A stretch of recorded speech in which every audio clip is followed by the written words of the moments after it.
What's up, you guys? Welcome to episode 41. I am Jennie O'Connor, and I help multi-passionate creatives slay imposter syndrome so they can grow their influence and self-promote with grace.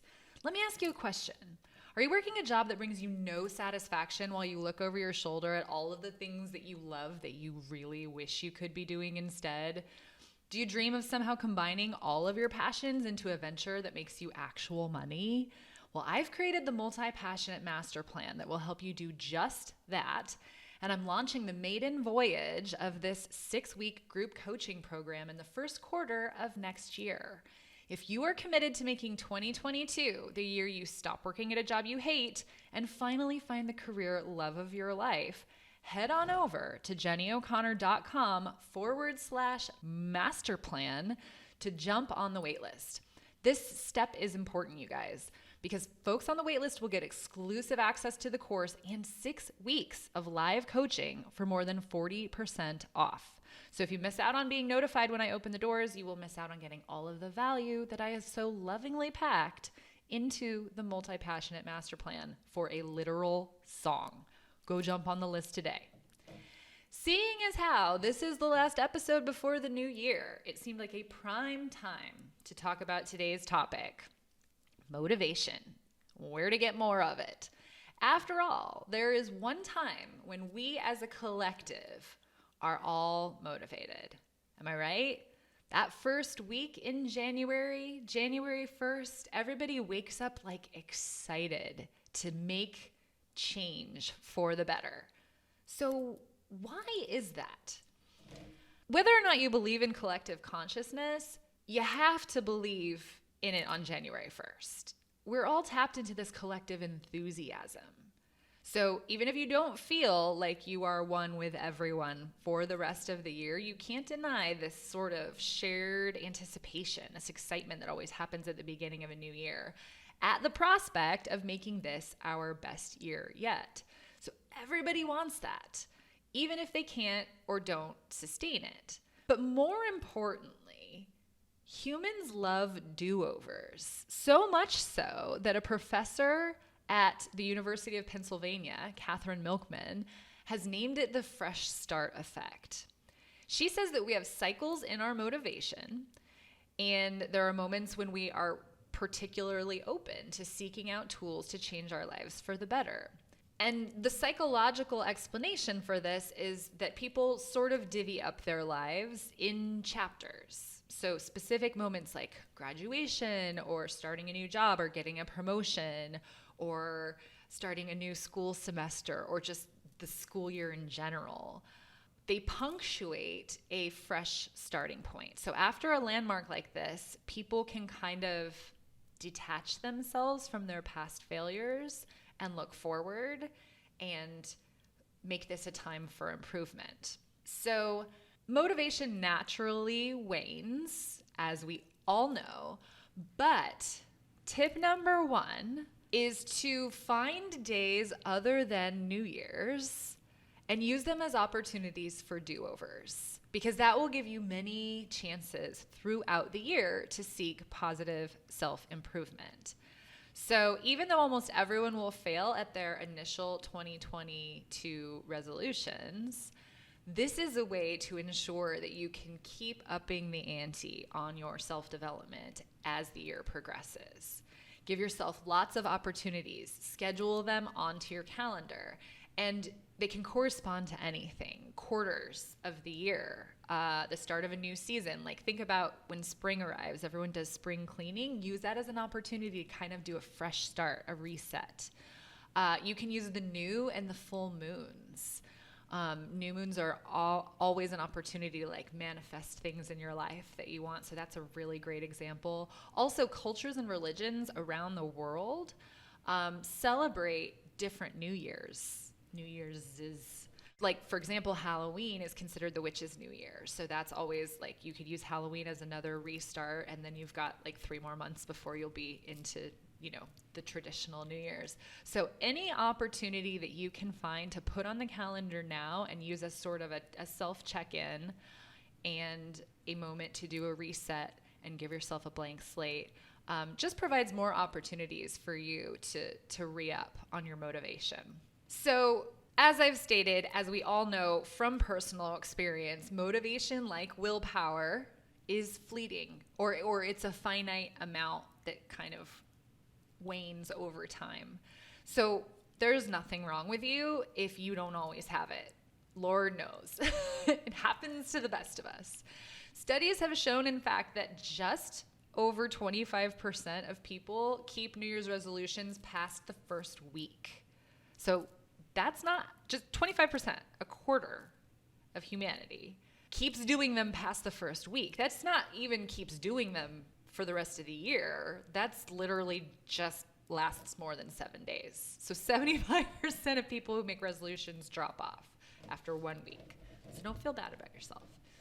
If, however, you are unmotivated all the time, you might need to ask yourself if you are in alignment with your true desires. So it's very important as you're figuring this out for yourself, as you are assessing the amount of motivation that you have on any given day, to pay attention to the things that fire you up, that excite you, that you want to leap out of bed and get started on, versus the things that you dread. This is the key to learning how to create consistency for yourself. Do more of what you love and less of what you dread, obviously. Sounds like a dream, doesn't it?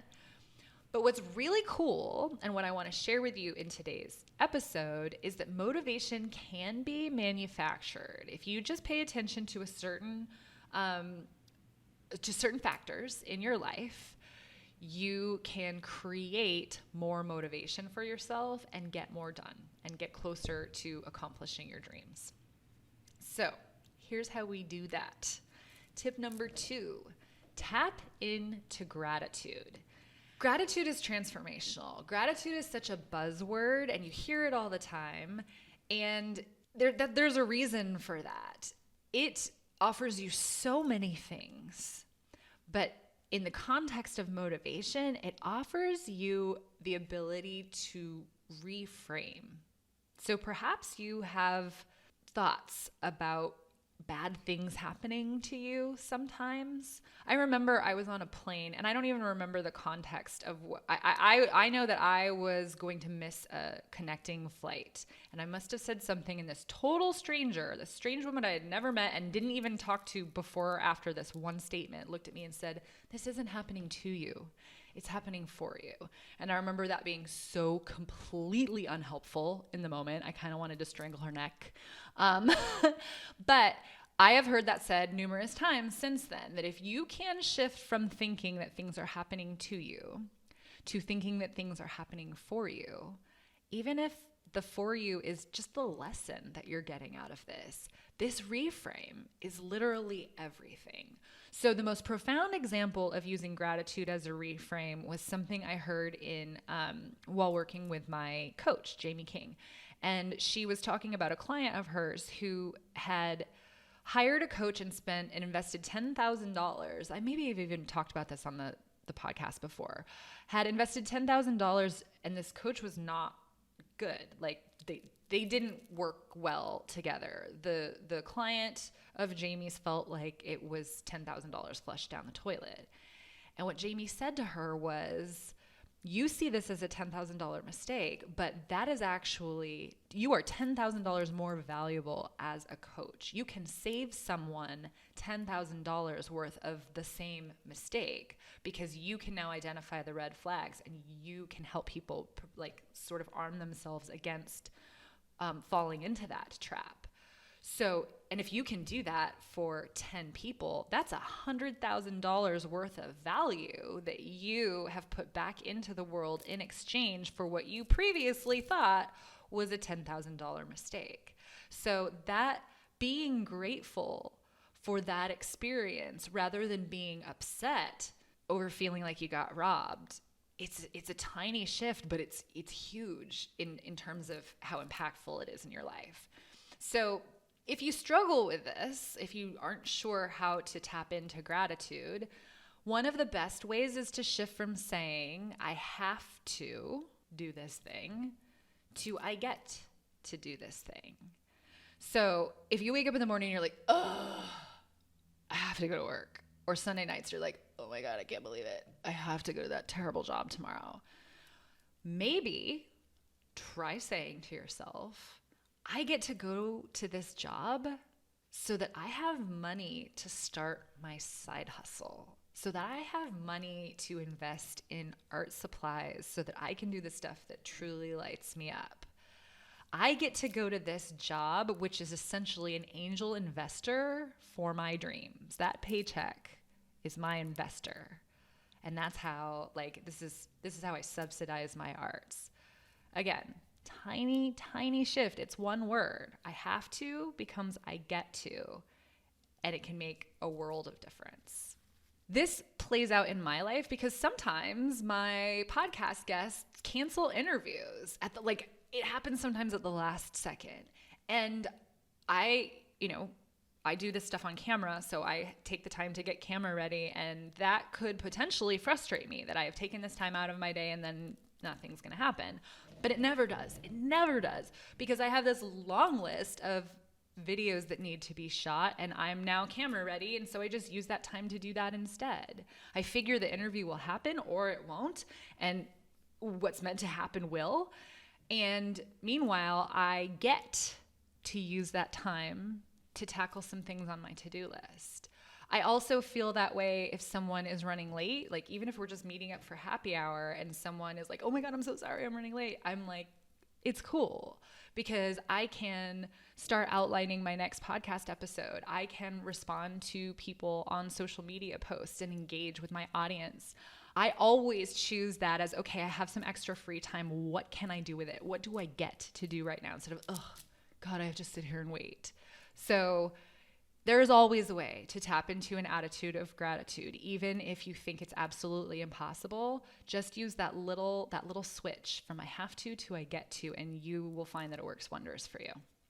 If you need help with this, set an alarm, just like twice or 3 times a day, and do a quick gratitude check-in. Just say to yourself in that moment, look around the room. What am I grateful for? I'm grateful right now that I'm warm. It's cold outside. There are some people that don't have an office to go to or a roof over their heads and are really cold right now. Like, it can be something that simple. And sometimes we become so far like detached from the things that we really truly are so lucky to have, that you might have to back all the way to, I'm just happy to have a house and a bed to sleep in. So try this for yourself. I know it feels a little nebulous in terms of being attached to motivation, but the more like good you feel, the more high vibe you are as a result of practicing gratitude, the way easier it is to tap into motivation to get things done, to move the needle towards your big audacious dreams. Tip number 3, move your body. Y'all have to admit, even if you hate working out, that there's a little bit of I can take on the fucking world that you feel after you've worked out, right? Right? That's inarguable, I think. And this is because you have an increase of endorphins in your body after you work out. So endorphins are our body's natural hormones. They get released when we are doing something that requires a burst of energy. And it's like a cycle. They in turn make us perform better and make us move. Exercise always increases these levels, and that's because we end up having to use those endorphins back to sustain our exercise. So that's endorphins are what lead to a runner's high. I don't know what a runner's high is because I hate running with the passion of 1,000 burning suns. But I am told that when it kicks in, you feel like you could go forever and ever and ever. Which is crazy. But if that's your jam, those are those endorphins coursing through your body. So imagine if you wake up on a day and you don't feel motivated to do whatever, the steps are to get closer to your grand goal, how working out is going to give you some of that rush, some of that stimulation that makes you feel like you can take on the world or run forever and ever. You're going to be able to turn around and be like, okay, I can do this little thing that I've been avoiding, right? So endorphins equal motivation and exercise equals endorphins. If you hate exercise, I know there might be some of you out there that do. I don't love it, but I know how good I feel after I do it. I highly recommend making a happiness playlist. I talk about this all the time. And it's those songs that like you can't not sing. Have you ever been talking to someone and a song comes on and you're like, excuse me, I need you to stop talking so I can sing along? Maybe I'm weird, but like that happens to me often. Those are the songs. Those are the songs that go on the happiness playlist. And then put it on in your house and dance like nobody's watching. Hopefully nobody is watching. Just like let loose and rock out. If I have to do something scary, I do this before the scary thing because it motivates me to get through the fear and overcome it and do the scary thing. Like be interviewed by somebody else as an example. At the end of the day, if you can't even force yourself to dance, like maybe you don't like dancing, you could just sing. Like I think the action of just singing at the top of your lungs, even just shouting probably, that's still motion, that's still going to cause a rush of those endorphins, and it's still going to help you get motivated to do the thing. All right, tip number 4. This one has some parts. Optimize your environment. So 3 parts of optimizing your environment. Part 1, the place in which you're working. Is your desk a mess? Does it give you like short panicky breaths to look at all of the stacks of things? You need to clear that shit immediately if that's the kind of reaction that you have. I love the idea of having like a pristine writing space that just like I can sit down at and have like a clear mind and get started and have my like little writing ritual. One of my mentors has a desk that he uses for admin and business related work that has stuff on it, and has another desk that's clean and like this just super bright, clear space for him to do his best writing. I unfortunately do not have that kind of space. Also, as a multi-passionate person, I need my like stacks of things because having them out and sort of condensed into a stack decreases activation energy. I can get started on that project again easily because the stuff is all right at hand. So I don't know that a clean work environment aligns with the multi-potentialite mind. Maybe for some of you it works. I'd love to hear your feedback, but I think for a lot of us, needing the desk to be clean might not be a part of this equation. But if that's what you need, ensure that you have it so that you can come up to your motivation more easily. Do you need natural light? That's a great one. I have to have natural light. I was recently in someone's home where they have blackout curtains in every single room, and they were on a remote, so I felt like if I just opened one, I would break everything. And I just wanted to open one like 6 inches so I could just have a little space of like natural light to do my work, because I felt like I was suffocating. I was like in a man cave of death. That works for some people. It doesn't work for me. Natural light is everything. I have a skylight that I don't even close, and I wake up when the sun rises because that works best for me. So if you need a work environment that lets a lot of natural light in, go find one.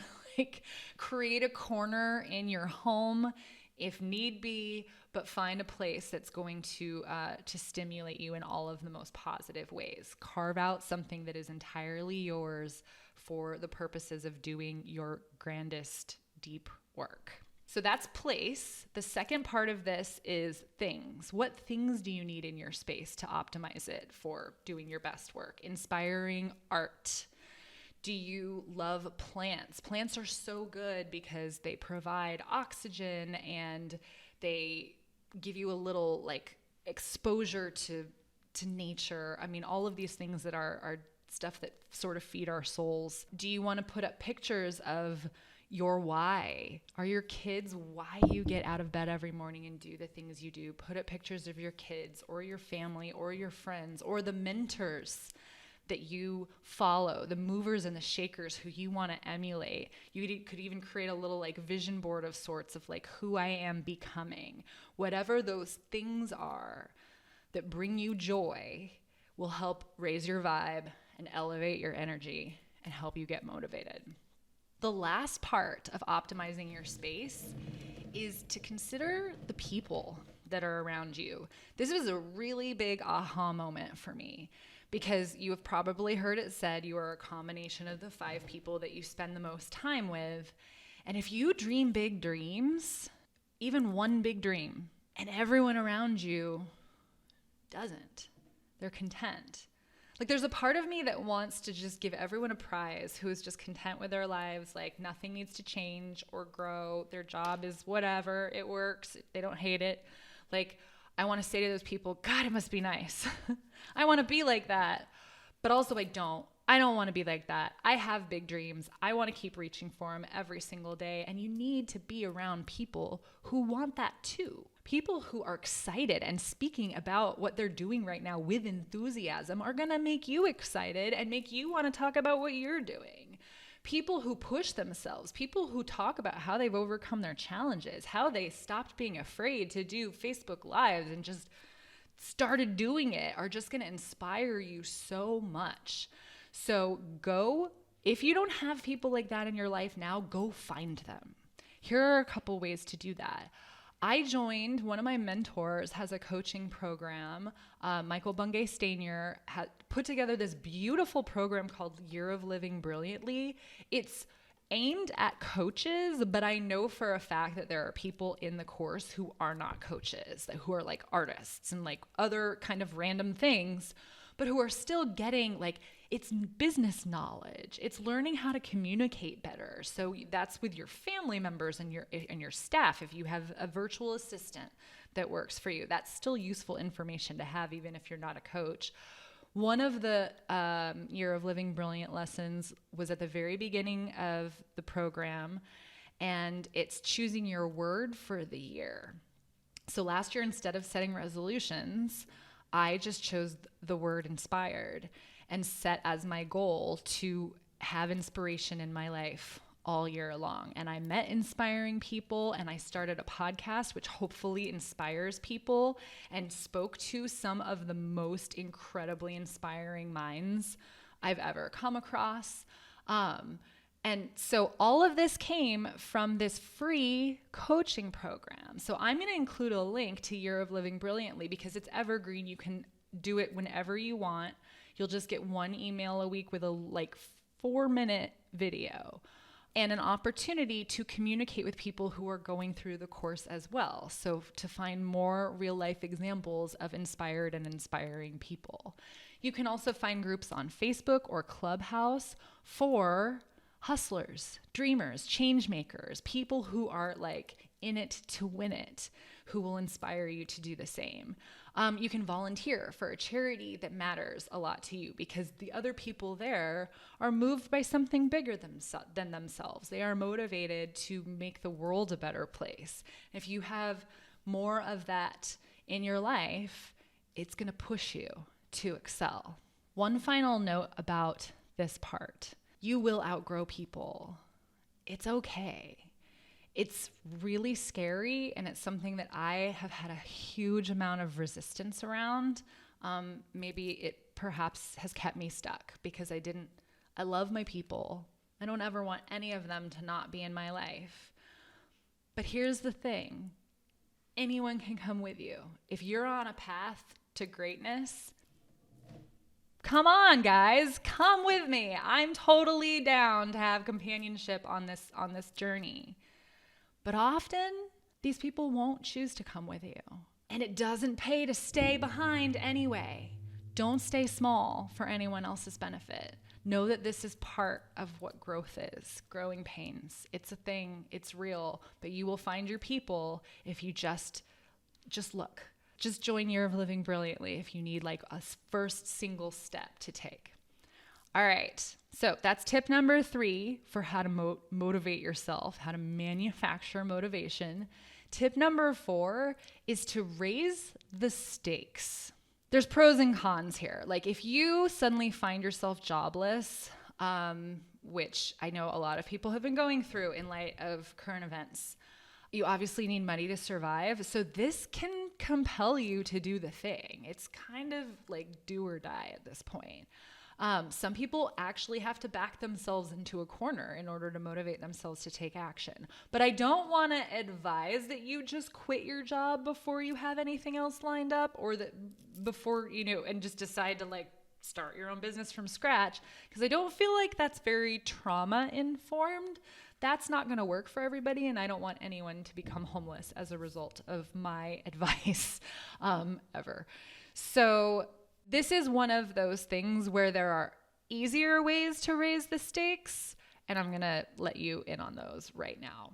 Ultimately, what you need to do is just make something where you have to follow through, right? So you could sign up for a marathon and pay the fee now, even though you have not even begun the training process, because then it's sink or swim.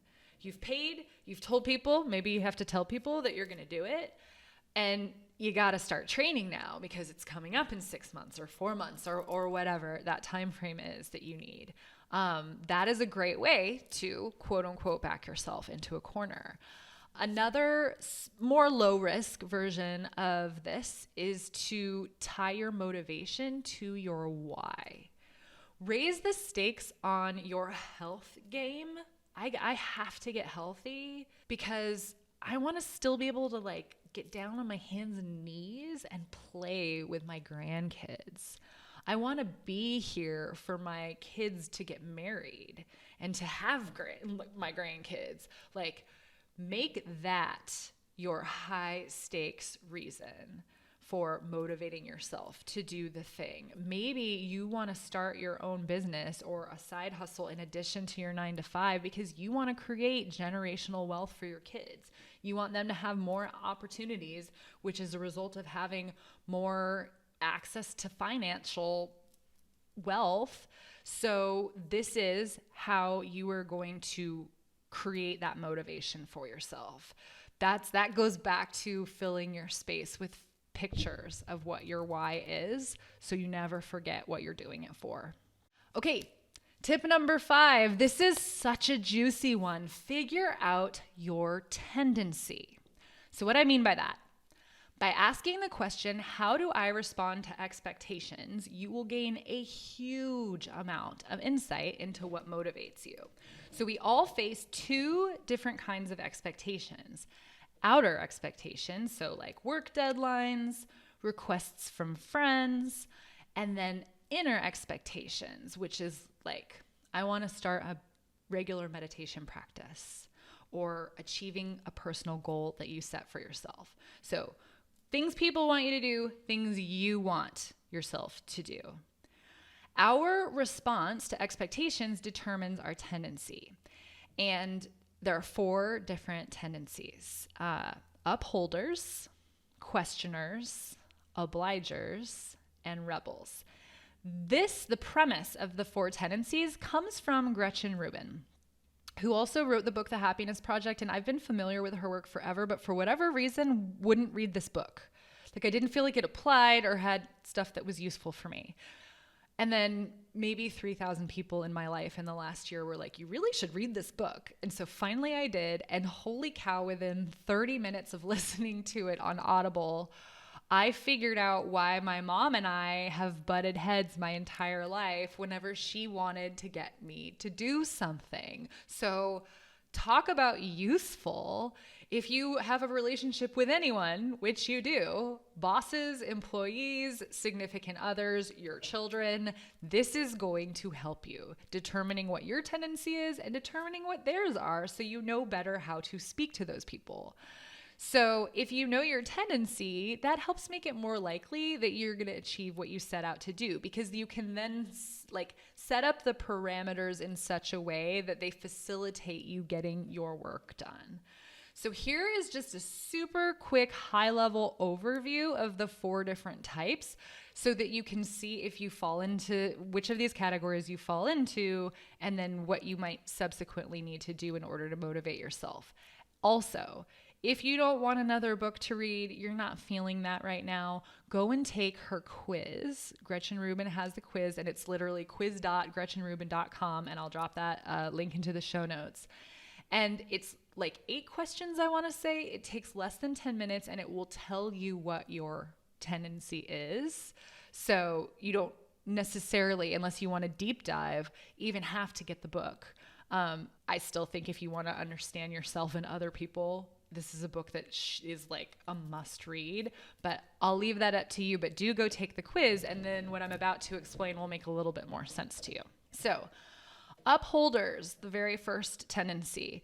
Upholders respond to both inner and outer expectations. They are the rule abiders. They need almost no push to execute on what they've promised. So this is great news when it comes to motivation, right? Like they do everything. What other people want them to do and what they want themselves to do, they do it, which is so nice, right? But it can be problematic if this person needs to be flexible or change direction quickly because they're so used to being like it's done this way, so I can't deviate from it being done this way. Upholders tend to have sort of like a strict adherence and don't like wiggle room. They don't like bending rules. So for people like this, even the suggestion of an expectation, something offhand like, oh, you should run for political office, can sometimes lead to the upholder taking that expectation on, even when it's not a good idea. So sometimes these people need the reminder, is this important to you? Because you don't have to do it. But in the context of this episode, if you're an upholder, you've got the motivation thing down pat. Like you're probably very good at working towards your goals, moving the needle, making real progress, and getting shit done. My mom is an upholder through and through. So that was interesting for me to learn. The next tendency is the questioner. This is what I am. These people respond to inner expectations, but when it comes to what others expect of them, they have questions, and they need a very good reason to meet those expectations, the external ones. So this is why I don't like authority, which is something my mom always said. She was like, why do you just never don't like authority? You never listen to anybody. True story. And I consider myself unemployable for that reason. You have to tell me why what you want me to do makes sense for me to do, or I have no interest in doing it. So if you give me the reason because I said so, or this is the way we've always done it, oh, hell no, I'm not doing that thing. Those are terrible reasons for a questioner. However, those are perfectly legitimate reasons for an upholder. So hence my mom and I butting heads when she wanted me to do stuff, because she would say, because I said so. And I would be like, ha, nope. So interesting. It only took me 43 years to figure out how to communicate better with my mom. Hence the reason y'all should read this book ASAP. The good news when it comes to motivation for questioners is that we have an easy time getting ourselves to do what we want to do. Those are our expectations, and they make sense to us already because we've picked them. So I don't struggle all that much with motivation. I mean, that's not true. I definitely still struggle with motivation, especially for things like working out and meditating. But things like writing my novel, things like producing my podcast, those aren't things I have to like rally to make myself do. And that's just because this is my tendency. However, we have obviously downsides to our tendency as well. And one is that we have to limit our choices, or also alternatively give ourselves limited time frames in which to do stuff, because otherwise we can very easily suffer from analysis paralysis. So that's kind of the flip side of being a questioner. But as you can see, upholders and questioners are probably pretty good at getting things done. And people who want to influence upholders, like you just tell them you want them to do something and they will do it. And if you want to influence a questioner, tell them why. I really like it for you to do this thing because it will serve the community in this way, this way, this way. Or, you know, it'll make you famous. Whatever that thing is. Just give me a valid reason and then I will, in fact, do the thing. The next tendency is the obliger. This is the largest category. Most people fall into this category, and obligers are amazing people. You all do nearly everything that's expected of you. All the external expectations, you're like, I'm here, I'll do it. And so that makes you amazing employees, amazing romantic partners. If you're the parent of an obliger child, consider yourself super lucky. Your kids are way more well-behaved than the rest of the world's children. But the problem is obligers get taken advantage of. They always get all the extra work tasks that no one else is willing to volunteer for. And if it happens often enough, as it tends to, obligers can get burnt out, or worse, they actually rebel. They've been asked and they've been asked and they said yes and they've said yes, and their no is just completely non-existent. And eventually they're just like, bah! And they freak and they stop. So that is a danger of pushing obligers or nagging obligers. They struggle with boundaries. They struggle to say no. And if you're always responding to the expectations of others and never to your own internal expectations, you're backburnering is a verb, your own goals for the sake of everybody else's happiness. So a few ways to motivate yourself, if you feel like this describes your tendency, is to remember your duty as a role model for your coworkers, as a role model for your employees, as a role model for your children.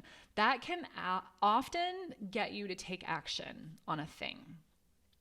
For example, you're more likely to follow health-related instructions if you remind yourself, or if someone reminds you of the spillover benefits to others. So this goes back to that I want to be flexible and agile enough to get down on the floor and play with my grandchildren.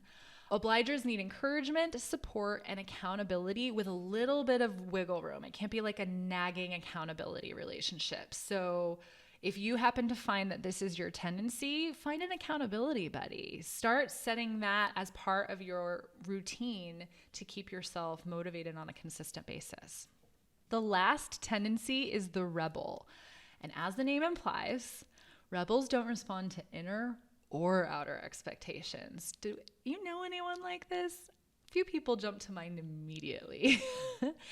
Rebels think you can't make me and neither can I. And here's a funny thing. While we are all very clearly one tendency, like Gretchen Rubin says people try to be like, I straddle two tendencies, and she's like, that's really not true. You are like one of them through and through, but all of us lean toward another one. So we're like, I'm a questioner with a hint of rebel. And this just cracked me up. You can't make me and neither can I. When I was trying to quit smoking, which took me about a decade, maybe longer. I smoked for longer than a decade. So I was trying to quit that whole time. But I remember no one else could make me do it. But also like I would be the one that didn't want to do it. And I would be like, you can't tell me what to do, self. So I fully relate to you can't make me and neither can I. And clearly this tendency is going to get in the way of accomplishing your goals. You don't even your own internal expectations aren't enough to motivate you. So what works best for rebels is to be presented with any type of expectation framed like this. Here's information. Here are the consequences of not doing this thing. Now you have a choice at whether to do it or not. So if you have a rebel child, that's what you have to do. Present information, offer consequences, give them a choice. And a lot of times, if you have someone in your life who you love, who's a rebel, you have to let them suffer the consequences. That's how they learn. You can't swoop in and save them. Their tendency will cause them to have to go through some shit sometimes, but that's the only thing that's going to motivate them in the future. So challenges and dares work well for rebels, but not if they're like being tricked. Like if you're using reverse psychology on them and saying something like, well, you'd never be able to quit smoking. Like they might catch on to what you're trying to do. But sometimes if they want to get themselves to do a thing that they ordinarily wouldn't want to do or wouldn't feel motivated to do, challenging themselves to do it in a shorter period of time than the last time is a great way to make that happen. Really dire consequences can be motivating. What if you set a goal and then told your best friend that you would give them $500 if you didn't accomplish the goal? It has to hurt. The consequence has to hurt. A rebel who wants to be seen as a strong leader or a powerful visionary or a supportive boss will choose to act in harmony with that identity. So if you're trying to get a rebel to do something, emphasizing what opportunities they will have if they act this way and do this thing, or the feelings associated with being a certain type of person. So it's that tying your motivation to your identity piece, that is really, really critical for people who identify as the rebel tendency. So that is actually tip number 6. This can work for everybody. It just works especially well for rebels. Tie your motivation to who you want to be. What kind of person do you want to be? What is the true highest version of yourself? For me, I am somebody who moves my body every day, even if it is just for 20 minutes, even if it is a walk around my neighborhood. Like, it doesn't have to be breaking a sweat. I just move my body for 20 minutes every day. I show up every day and I take inspired action. Tell yourself who you are becoming and then tie what you do to that identity. What makes you proud when you go to bed at night? That is probably for me, the biggest way to motivate myself. I am a person who does these things. If you do art, sometimes it's very easy to feel like art doesn't have a greater purpose beyond just indulging in our own creative play. But artists change lives, you guys. Your message can connect with one person and it can save them, or it can make their day better, or it can help them feel understood, whereas they were not feeling understood prior to that moment. So what if you get to change one life? What if your work changes lives? Can you tie your motivation to that feeling? That's a good one. That's a really easy way, I think, to push yourself, is to think about how you might help somebody else, how you might change a life or save a life. So guys, that's a wrap. Thank you so much for listening to today's episode. Be sure to hit subscribe so you never miss an episode. And if you found this content valuable enough to warrant a tip, I'd be ever so grateful. You can pop on over to buymeacoffee.com/Jennie O'Connor. And you can review and rate the show and provide support that's not monetary, and I would love you just as much, if not more. But if you do that, be sure to take a screenshot of your review and post it in your stories and tag me at your creative fairy godmother. If you do that, I will enter you into my giveaway for the best book in the world on slaying imposter syndrome, one of my favorite topics to talk about. That book is The Middle Finger Project by Ash Amberjay, who is funny and irreverent and smart as hell, and this book will change your life. The contest only runs for one more week, you guys, so be sure to get your entries in, and I will select a winner the first week in January. Also, do not forget to drop your name on the wait list for the Multi-Passionate Master Plan. My goal in 2022 is to change lives with this course, to get people in touch with the career love of their lives. And I would love it if your life could be one of the ones that I change. So go put your name on the list at jennyeoconnor.com/masterplan. And this wraps 2021. I hope you guys had a great year, and I hope you are ready to have an even better one in 2022. I hope that you will stay with me, continue to listen to the Everything Enthusiast. I want to thank those of you that have been with me so far. You make this the reason why I am motivated to get out of bed every morning. So I love you all so much. Thank you for your support. Until next time, get on out there and do the thing. Cheers.